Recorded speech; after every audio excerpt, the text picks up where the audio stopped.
ನಾನು ಸಹಿತ ಸಮಾಜದ ಜಿಲ್ಲಾಧ್ಯಕ್ಷ ಮಂಜೇಶ್ ಅಂತ. ಈ ದಿನ ಕರ್ನಾಟಕ ರಾಜ್ಯದಲ್ಲಿ ನಮ್ಮ ಹಿಂದುಳಿದ ವರ್ಗಗಳ ದೇವರಾಜ ಅರಸು ಅಂತಲೇ ನಾವು ಪರಿಗಣಿಸುವಂಥ ವ್ಯಕ್ತಿ ನಮ್ಮ ರಾಜಣ್ಣ ಸಾಹೇಬ್ರನ್ನ.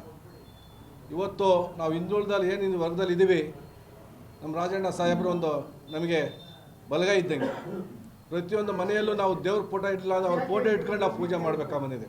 ಆ ರೀತಿ ನಾವು ಬೆನ್ನೆಲಿ ಬಾ ನಿಂತಿರ್ತಕ್ಕಂಥ ವ್ಯಕ್ತಿಯನ್ನು ಹೈಕಮಾಂಡ್ಗೆ ಮಿಸ್ಗೈಡ್ ಮಾಡಿ, ಇಲ್ಲಿ ಶಾಸಕರುಗಳ ಮಿನಿಸ್ಟರ್ಗಳಿರ್ಬೋದು, ಯಾರೋ ಮಿಸ್ಗೈಡ್ ಮಾಡಿ ಅವ್ರನ್ನ ವಜಾ ಮಾಡೋ ಮಟ್ಟಕ್ಕೆ ಹೋಗಿದೆ ಅಂದರೆ ನಾವು ಯಾವ ಮಟ್ಟಕ್ಕೆ ತಿಳ್ಕೊಬೇಕು ರಾಜಕೀಯ ಇದೆ ಅನ್ನೋಂಥ ತಿಳ್ಕೊಬೇಕಾಗಿದೆ.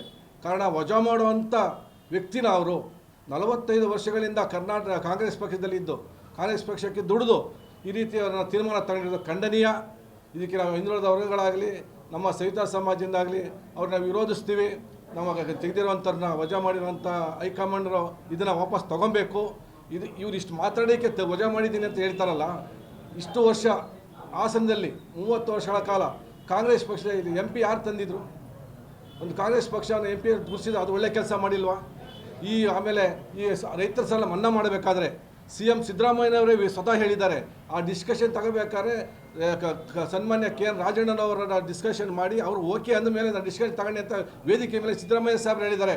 ಆದ ಕಾರಣ ಸಿದ್ದರಾಮಯ್ಯ ಸಾಹೇಬ್ರೆ ನಾವು ಕೈ ಮುಗಿದು ಕೇಳ್ಕೊಳ್ತೀವಿ, ಯಾವುದೇ ಕಾರಣಕ್ಕೂ ನಮ್ಮ KN ಸಾಹೇಬ್ರನ್ನ ವಾಪಸ್ಸು ರಾಜೀನಾಮೆ ಆಗಿದ್ದು ವಜಾಗೊಳಿಸಿದ ವಾಪಸ್ ತಗೊಂಡು ಅವರಿಗೆ ಸ್ಥಾನಮಾನವನ್ನು ನೀಡಬೇಕಂತ ಕೇಳಿ ನಾನು ಸಹಿತ ಸಮಾಜದಿಂದ ಮತ್ತು ಎಲ್ಲ ಹಿಂದುಳಿದ ವರ್ಗದ ವತಿಯಿಂದ ಕೇಳ್ಕೊಳ್ತೀನಿ.